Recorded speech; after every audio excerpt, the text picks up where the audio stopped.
Hi, my name is Jon Phillipson Brown. Welcome to my studio. In this video, or these videos, I'm going to document and demonstrate the process of making a still life painting. Using oil paint, using mostly traditional techniques that have been around for a long time. There's one or two modern additions in there, but mostly traditional things. Yeah, so and it's going to be kind of, I think it'll be like a classic still life painting, if you like. What I think of being a classic still life painting, anyway. Okay, so to begin with, a canvas. This is the canvas I'm going to use. On this occasion, I'm using a canvas that I bought from a shop, ready-made, on a wooden stretcher. Sometimes I make my own stretchers and stretch canvas myself, but on this occasion, it's a shop-made one. I think it's a good quality one. Looks pretty good to me. It's actually a linen canvas, which is really nice to paint on. Some canvases are made of cotton. On this occasion, it's linen, and you can see. I don't know if you can see this.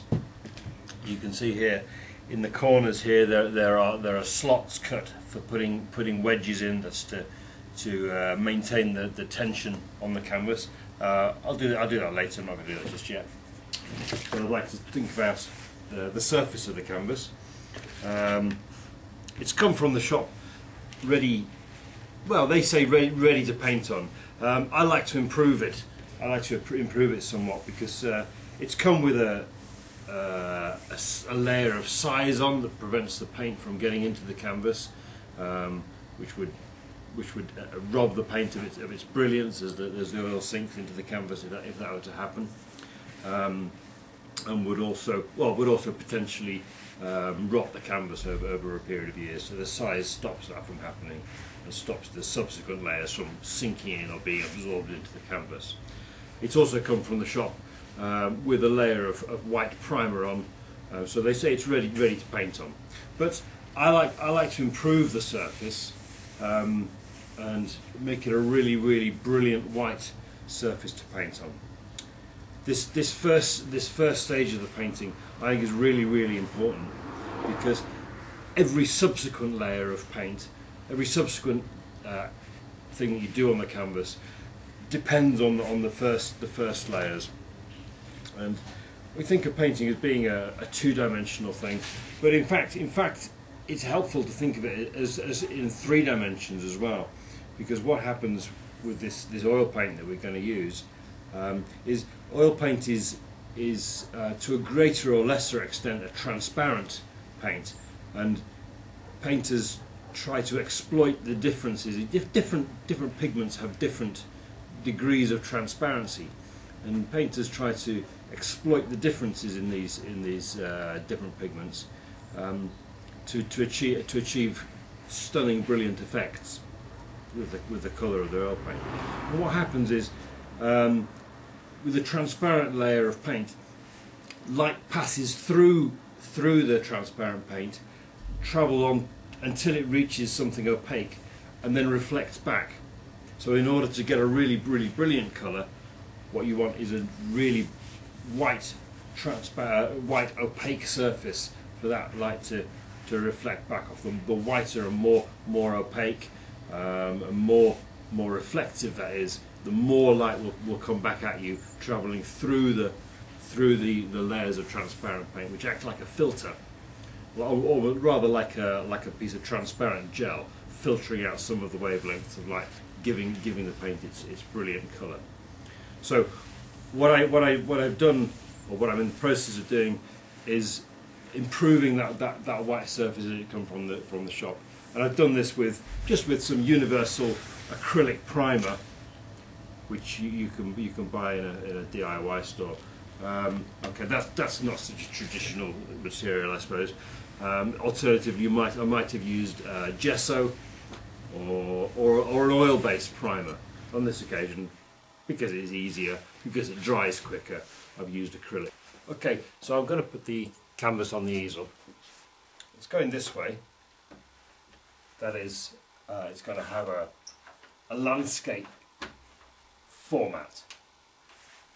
which is important to consider when you're priming the canvas, because what you want is for the final layer of primer, and I put four layers of primer on this. You want the final layer of primer to go this way when you brush it on.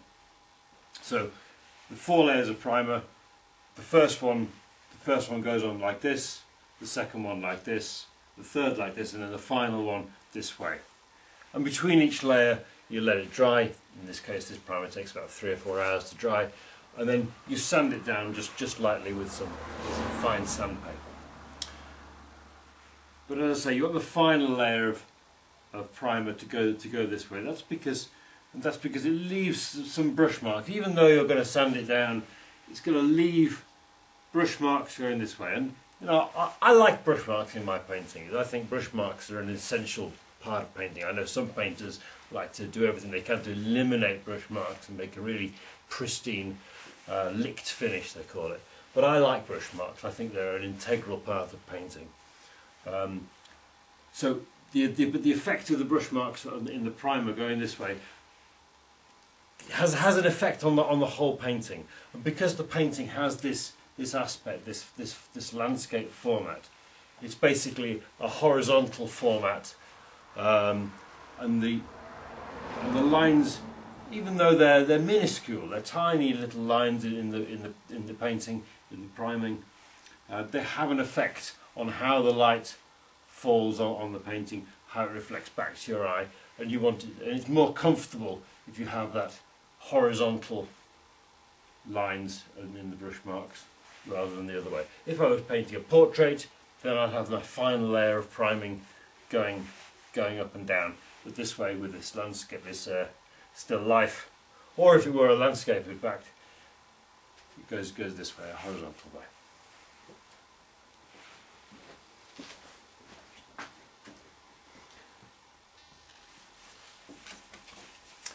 So this has had its 4 coats of primer, and just before I start painting on it, I'm going to sand it down one more time, just to make it nice and smooth, just a little bit, and sand it down with a circular motion.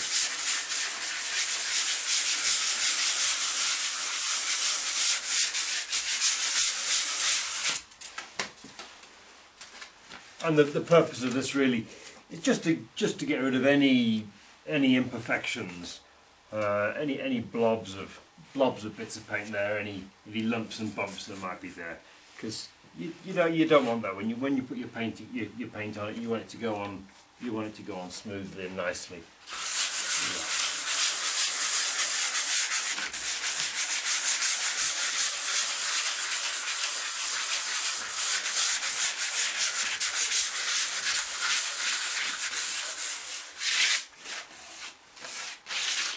Just like that. Don't sand it too much.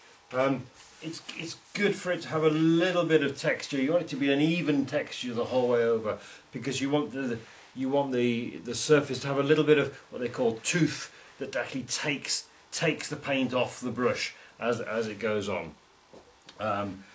With other surfaces, if you use a gesso surface, then the gesso surface can absorb the paint off the brush. But in this case, you want a little bit of texture there that just literally takes the paint, as you brush the paint on, it takes it off the brush.